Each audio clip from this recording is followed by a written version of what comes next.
누구든지 언제나 자기 육체를 미워하지 않고 오직 양육하여 보호하기를 그리스도께서 교회에게 함과 같으니 하나니 우리는 그 몸의 지체임이라. 그러므로 사람이 부모를 떠나 그의 아내와 합하여 그 둘이 한 육체가 될지니 이 비밀이 크도다. 나는 그리스도와 교회에 대하여 말하노라. 그러나 너희도 각각 자기의 아내 사랑하기를 자신같이 하고 아내도 자기 남편을 존경하라. 아멘. 하나님 아버지 감사합니다.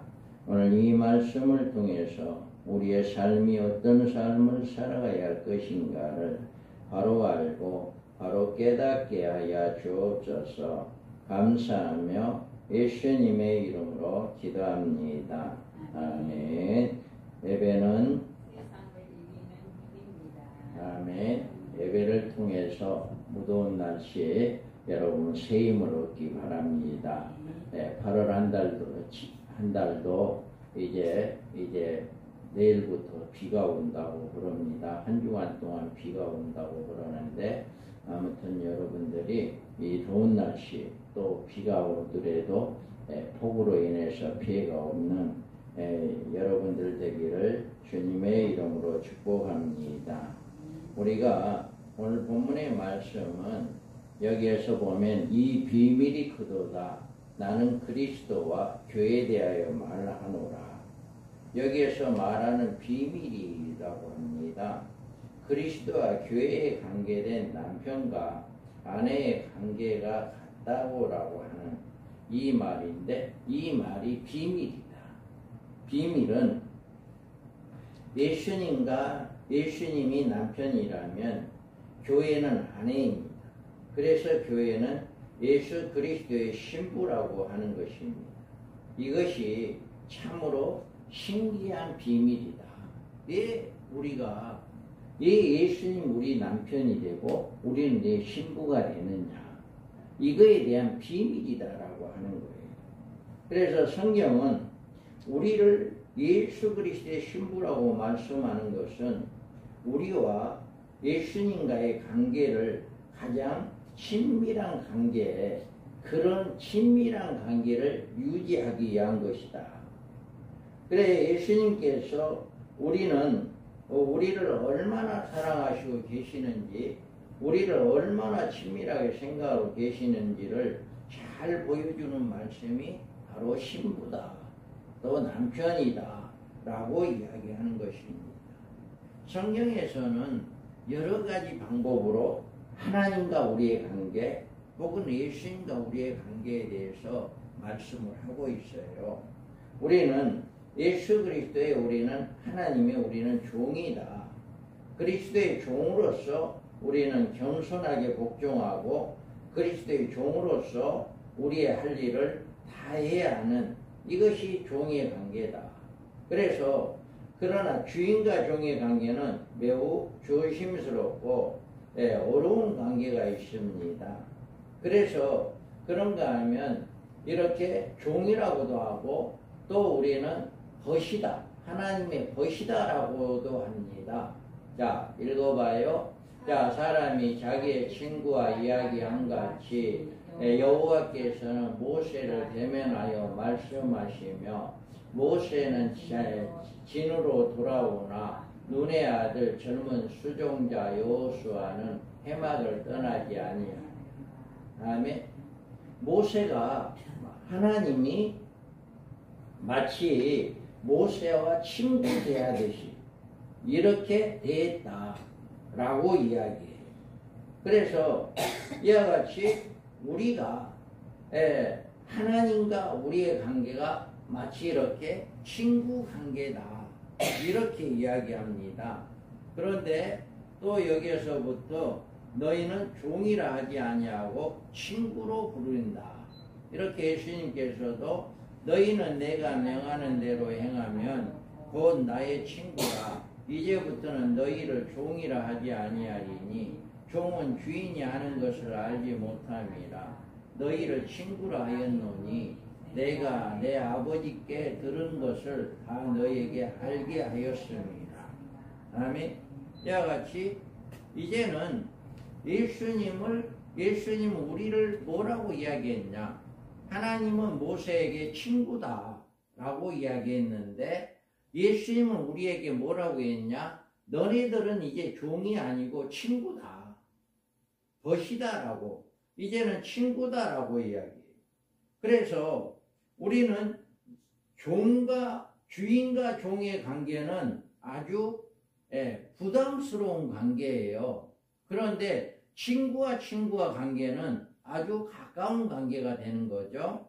그래서 여기에서 보면 친구는 사랑이 끊어지지 아니하고 형제는 이급할 때 위하여 낳느니라. 이와 같이 친구는 사랑이 끊어지지 않는다라고 했는데 하나님의 사랑은 그렇게 우리를 사랑하든다. 그래서 우리나 친구 간의 우정 역시 최고의 친밀한 관계가 이루고 있는데 그런데 이 종이나 친구보다도 또 이제 더 가까운 사이가 있어요. 여기 보면 성령이 친히 우리의 영과 더불어 우리가 하나님의 자녀인 것을 증언하시나니. 아멘. 이와 같이 우리에게는 또 이제는 종이 아니고 또 친구가 아니고 또 우리를 뭐라고 하나님의 자녀다 이렇게 이야기를 해요. 그래서 여기에서 우리는 자녀는 부모의 핏줄입니다.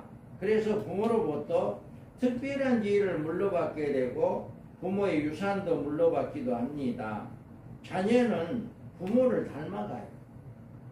그리고 부모의 돌봄과 보호와 사랑을 받습니다.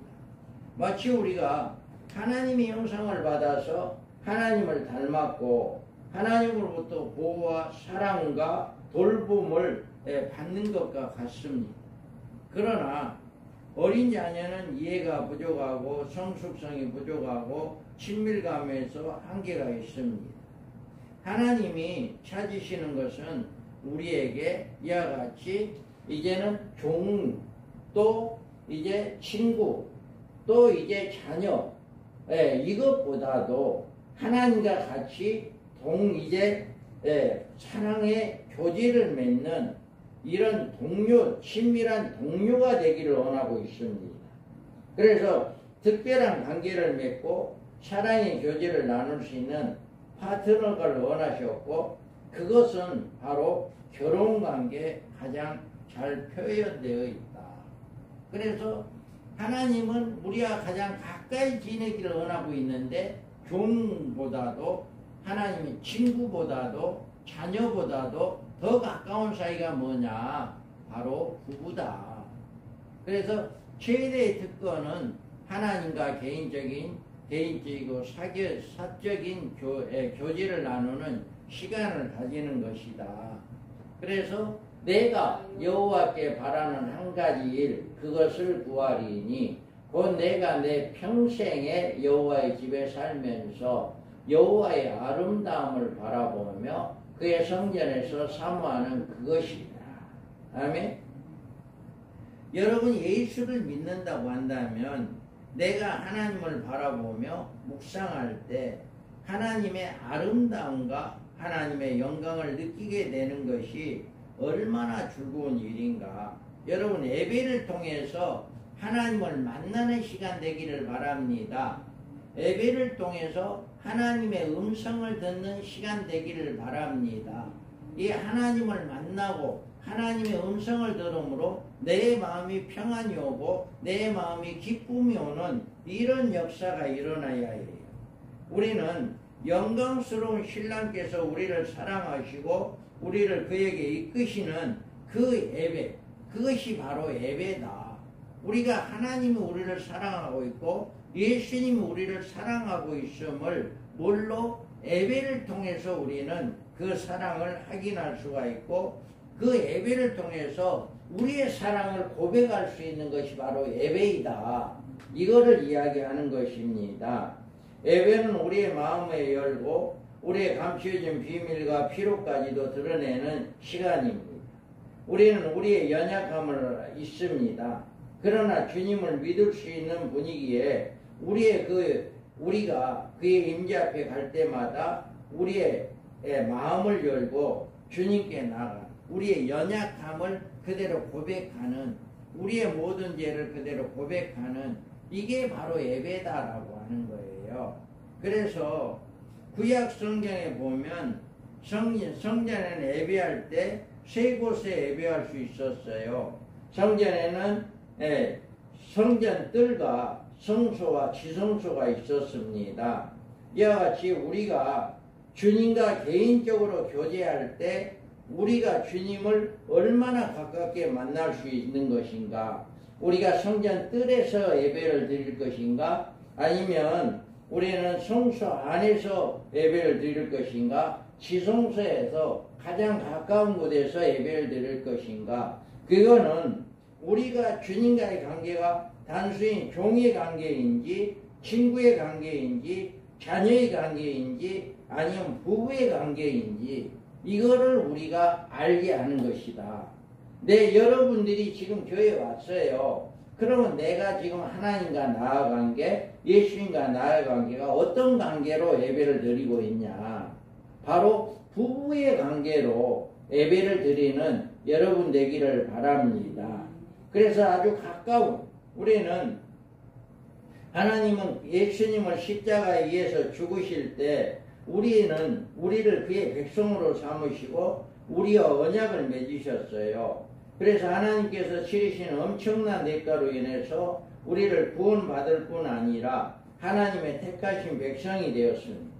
그리고 주님은 우리의 신부로 여기시고 더욱 친밀한 교제를 잘하여 부르기를 원하고 있다. 그래서 이제 주님은 우리와의 관계는 가장 친밀한 관계가 되었고 그것이 성경이 결혼 관계로 표현하고 있다. 그래서 성경에는 여러 가지 종으로, 친구로, 자녀로 이렇게 표현하고 있지만 가장 가까운 관계는 부부의 관계다라고 하는 것입니다. 이 성경은 주님과 우리의 관계를 결혼 관계로 표현했을까? 자, 그 첫 번째 이유는 결혼 관계가 그 어떤 관계보다 가장 만족스러운 관계이기 때문입니다. 그것은 가장 결혼을 하면 은밀하고 서로 모든 것을 드러내는 가장 친밀한 관계입니다. 남편과 아내가 결혼을 통해서 하나가 될 때 그것을 서로에게 가장 만족스러운 기쁨과 행복을 가져다 주게 됩니다. 그리고 가정은 세상에서 가장 안전한 장소가 되어야 합니다. 거기에는 아무것도 감추는 것이 없고 아무런 수치심도 없고 아무런 조건이 없이 서로 용납해 줄 때 두 사람은 한 몸을 이루게 된다. 그래서 두 사람은 서로를 위해 자신을 내어주고 두 사람만이 부를 수 있는 멜로디를 함께 부르는, 이게 바로 가정이다. 그래서 두 사람은 세상의 가장 높은 수준의 결합을 이루게 되는 것이 가정이다. 그래 결혼이다라고요.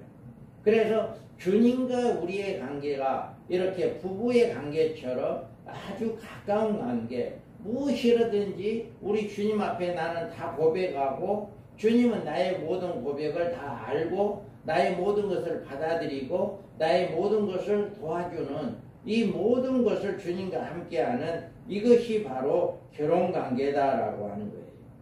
그리고 하나님이 우리를 그의 신부로 택하신 두 번째 이유는 결혼이 자녀를 생산하는 관계이기 때문이다.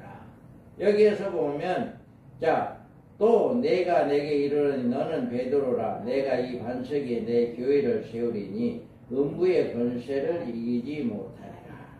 다음에 우리가 베드로에게 교회를 세운다. 교회를 세운다는 것은 바로 많은 하나님의 자녀들이 교회를 통해서 양육되어지는 것을 이야기하고 있습니다.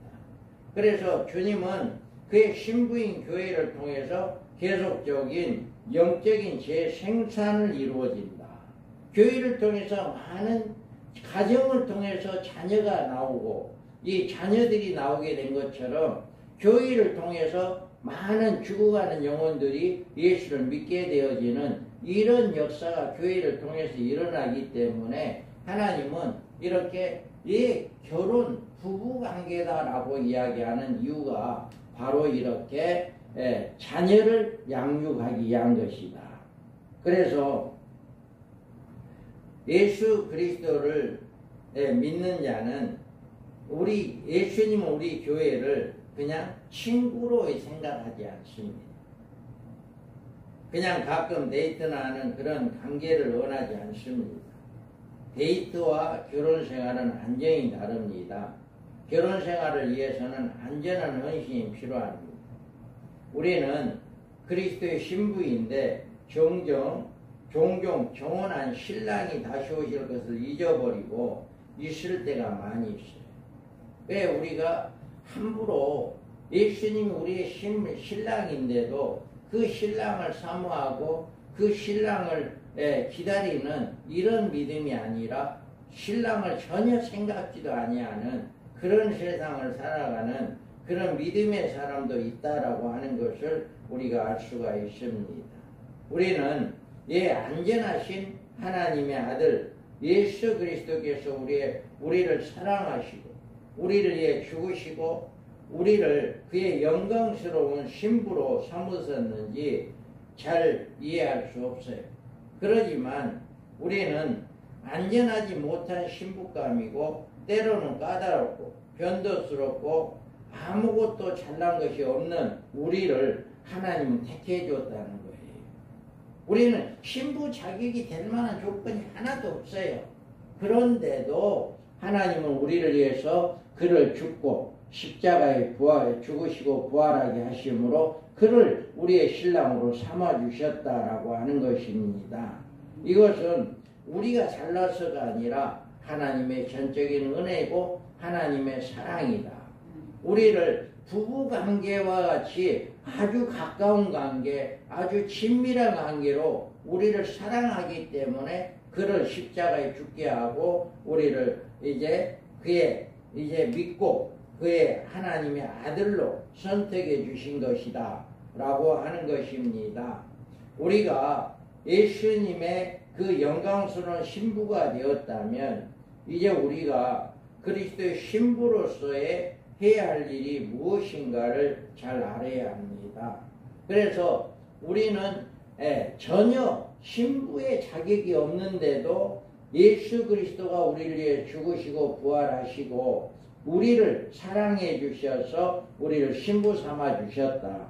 그렇다면 우리도 뭔가는 해야 하지 않겠냐.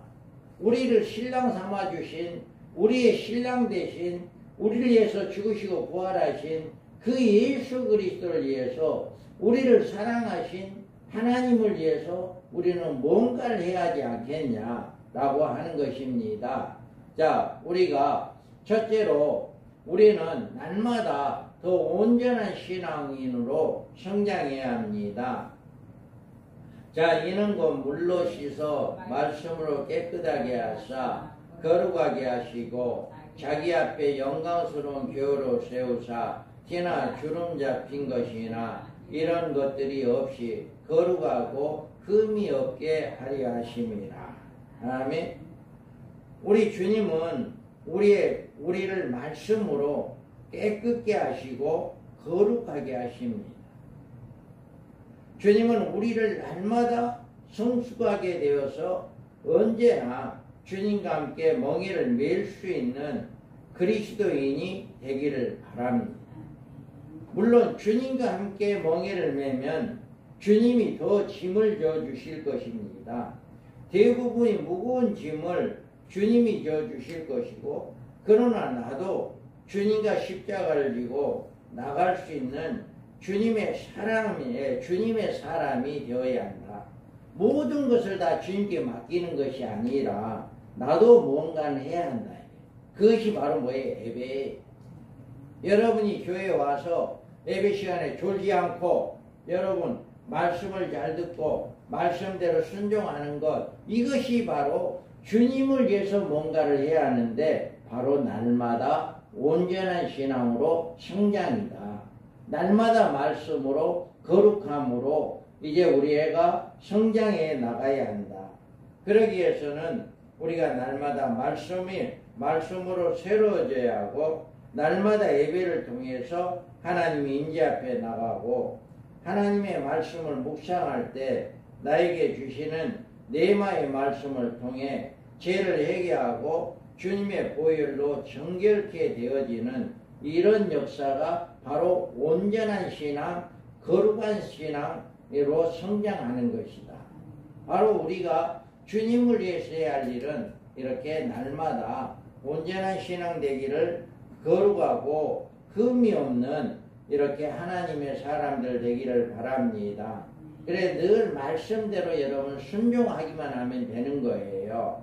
그래서 이와 같이 우리를 택하시고 우리를 신부로 맞이하게 하는 그 우리 주님의 뜻이 바로 이런 뜻이 있다. 날마다 우리가 온전한 신앙 되기를 바라는 마음이다. 두 번째로 우리는 언제나 하나님과 하나가 되어야 합니다. 자, 그러므로 사람이 부모를 떠나 아내와 합하여 그 둘이 한 육체가 될지니 이 비밀이 크도다. 나는 그리스도와 교회에 대하여 말하노라. 아멘. 부모를 떠나라는 말씀이 나와요. 그리고 아내와 합하다라고 이렇게 이야기합니다. 결혼은 부모를 떠나서 아내와 합하는 것입니다. 여러분이 우리가 예수님이 우리의 신부가 신랑이 된다면 우리도 예수님과 하나가 되는 거예요. 이 말은 무슨 말이냐? 예수님을 믿기 전에 부모를 떠난다라고 하는 이야기는 이렇게도 해석할 수가 있어요. 내가 예수를 믿기 전의 삶이 부모와 함께 있는 삶이었다. 그러면 부모를 떠나라고 하는 이야기는 예수 믿기 전에 내가 사랑했던 세상적인 것, 세상적인 명예, 세상적인 돈, 세상적인 어떤 것도 이제는 그것들보다는 주님을 더 사랑하게 되어지는 이것을 이야기하는 것이다. 우리가 부모 자식 간의 인연은 끊어질 수가 없어요. 결혼한다 해서 부모 자식이 아닌 게 아니에요. 그런데 이제는 결혼하기 전에는 부모가 우선순위가 되고 부모의 중심의 삶을 살아갔지만 결혼을 하고 나면 아내와 하나가 되어서 아내의 중심, 가정의 중심이 우선되어져야 한다. 이걸 이야기하는 거잖아요.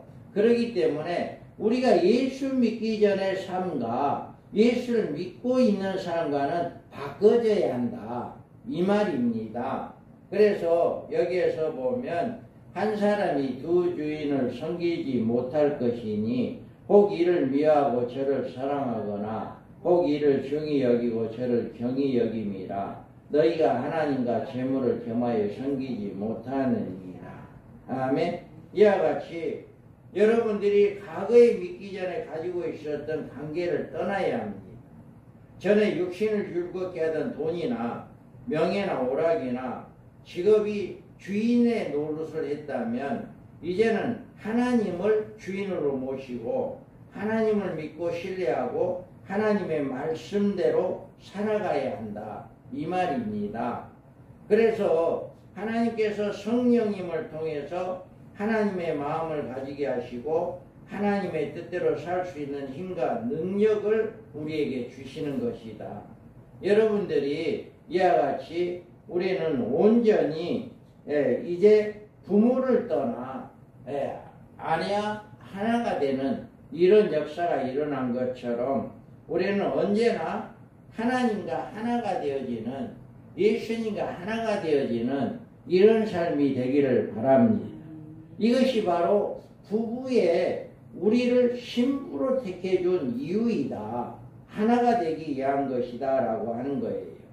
다음에는 우리가 그리스도의 온전한 신부가 되기 위해서는 그리스도에게 온전히 존경해야 한다.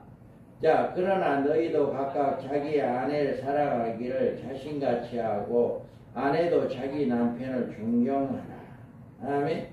여기에서 보면 교회와 예수님과 교회의 관계는 남편과 아내의 관계가 같다라고 말을 하는데, 성도로서 가정에서 남편이 그의 가정의 리더가 되어야 합니다. 그러나 그 남편은 아내와 한 몸을 이루고 아내를 사랑하고 존중해야 합니다. 그리고 아내는 먼저는 하나님의 뜻을 따르고 그 다음에는 남편의 뜻에 순종해야 합니다. 아내는 남편이 하나님의 뜻을 찾을 때 올바른 선택을 할 수 있도록 하나님이 도와주실 것을 기대하며 믿음으로 남편에게 이제 순복해야 한다. 마찬가지로 우리는 주님의 말씀에 온전히 순종해야 합니다. 우리가 그리 예수님의 신부가 되어 날마다 예배의 자리로 나아가서 하나님의 말씀을 들을 때 그 말씀을 마지못해 따라가는 것이 아니라 우리는 하나님의 동역자로서 기꺼이 기쁨으로 하나님의 뜻을 따르는 이런 삶이 되어가야 한다라고 하는 것을 이야기합니다. 우리는 하나님이 주시는 말씀이 최고의 최선의 길임을 여러분 믿으시기 바랍니다. 아내가 완벽한 신랑의 뜻에 순종하는 것이 어려운 일이 아닌 것처럼 우리가 주님의 뜻에 순복하는 것은 참으로 만족스러운 경험이 됩니다. 그때 우리의 마음은 기쁘고 평안이 우리에게 오게 된다. 그래서 예수님의 온전한 신부가 되는 일은 영원히 영광스러운 일이 될 것입니다. 여러분, 지금도 신랑 되신 주님의 시선을 신부인 우리에게 맞추어 있습니다. 우리가 주님께 나아가면 주님께서 우리의 손을 잡고 우리의 남은 인생을 인도하여 우리를 영원한 천국으로 인도하실 것입니다. 그리고 이후에 우리에게 천국으로 인도하시는데 그곳은 어떤 곳이냐? 부활 때에는 장가도 아니가고 시집도 아니가고 하늘에 있는 천사들과 같으니라. 아멘. 이와 같이 우리가 주님의 신부가 되는 이 축복은 부활을 하게 되면 그때야 안전한 신부가 되는 거예요. 그래서 부활체가 되면 이렇게 장가도 안 가고 시집도 안 가고 하늘의 천사들과 같은 아주 아름다운 모습으로 지금 우리의 모습이 아닌 새로운 모습으로 부활하게 되어진다 라고 하는 것입니다. 우리가 천국의 하나님의 임재 앞에 나아가면 그때 우리는 온전한 신령한 존재가 되고 지금 이 세상이 경험할 수 없는 참 평안을 누리게 될 것을 이야기하고 있습니다. 그래서 여기에서 보면 우리가 지금은 거울로 보는 것 같이 희미하나 그때에는 얼굴과 얼굴을 대하여 볼 것이요 지금은 내가 부분적으로 아나 그때에는 주께서 나를 아신 것 같이 내가 온전히 알리라. 아멘. 이와 같이 지금은 우리가 부활한 모습이 어떤 모습인지 몰라요. 예수님의 부활도 우리는 직접 보지를 않았으니까요. 예수님이 부활했는데 그 모습은 제자들의 이제 그때 당시에 있었던 분이 볼 수 있었어요. 그래서 지금은 우리가 거울과 같이 거울로 보는 것 같이 희미하다. 분명히 부활은 부활인데 예수님 부활하셨으니까 우리도 부활하는데 아주 정확하지는 않다. 희미하다. 그런데 그때는 얼굴과 얼굴을 대하여 볼 것이다. 우리는 지금은 이렇게 부활에 대한 소망은 있지만 부활의 모습이 어떤 건가는 정확하게 알지 못한다. 그런데 우리가 마지막에 우리가 천국에 올라갔을 때 우리가 부활했을 때는 그때는 우리가 직접 주님을 보고 직접 하나님을 보고 이런 축복을 받게 된다. 그때는 우리의 모습을 확연하게 알 수 있다. 바로 이 말이에요. 지금은 내가 부분적으로 아나 그때에는 주께서 나를 아신 것 같이 내가 온전히 알리라. 마지막에 우리가 천국에 가서 천년왕국이 끝나고 백보자 심판은 끝나고 이제 생명의 부활, 신발의 부활로 이제 부활을 이루게 된다면 안전한 하나님의 아들이 되고 안전한 예수 그리스도의 신부가 되어서 주님과 함께하는 이런 복된 삶을 살아가게 될 것입니다. 우리는 주님의 신부가 된 사람에게 주시는 영원한 보상이 바로 이 부활의 보상입니다. 그래서 이 부활을 통해서 안전하게 보게 될 것이다 라고 하는 것을 여러분 믿으시기 바랍니다. 그때까지 우리는 예수 그리스도가 우리의 신랑으로, 우리는 신부로, 우리는 늘 어떤 친구보다도, 종보다도, 또 자녀보다도 부부의 관계로 가장 친밀한 것, 우리 주님과의 어떤 고백도 할 수 있고 아주 가까운 관계로 주님과 함께 늘 동행하는 이런 삶이 되기를 바랍니다. 이것이 바로 우리가 성도로서 해야 할 일이다라고 하는 것을 꼭 믿고, 전적으로 우리는 신랑을 공경하는 것처럼 우리도 주님의 말씀에 절대적으로 순종하여서 주님과 함께 동행하는 복된 자들 되기를 주님의 이름으로 축복합니다. 아멘. 거룩하신 하나님 아버지,